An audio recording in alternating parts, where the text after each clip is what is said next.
రంగారెడ్డి జిల్లాలోని షాద్నగర్ నియోజకవర్గంలో గౌరవ ఎమ్మెల్యే శంకరయ్య గారి ఆధ్వర్యంలో మనకు ఏదైతే డబుల్ బెడ్రూమ్ ఇల్లు పూర్తి చేసుకోవాల్సిన అవసరం ఉందో వాటిని క్షేత్రస్థాయిలో అధికారులతోటి అట్లాగే ఇక్కడ ఉన్న ఇతర అంశాలను పరిశీలించడానికి వారి ఆధ్వర్యంలో క్షేత్రస్థాయి పర్యటన చేయడం జరిగింది.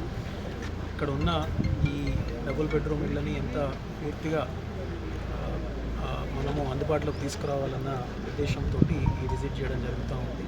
దీనికి సంబంధించిన వివరాలన్నీ కూడా అధికారులతోటి చర్చించి సమీక్షించుకొని మళ్ళీ అతి త్వరలో వీటిని లబ్ధిదారులకు అందుబాటులోకి తీసుకురావాలన్నది దీంట్లో ఉన్న ప్రధానమైన ఉద్దేశం. దానికి సంబంధించిన అవసరాలు ఏమేమి ఉన్నాయి, ఇంకేమేమి పూర్తి చేయాలన్నది మేము అధికారులతో కూడా చర్చించడం జరుగుతూ ఉంది. షాద్నగర్ నియోజకవర్గ లబ్ధిదారులకు వీటిని త్వరలో అందుబాటులోకి తీసుకురావాలని చెప్పేసి ఎమ్మెల్యే గారు పట్టుబట్టి ఈ కార్యక్రమాన్ని ఇక్కడ పెట్టించడం జరిగింది. దానికి సంబంధించి అందరూ కూడా సమన్వయంతో పనిచేయడం జరుగుతుంది.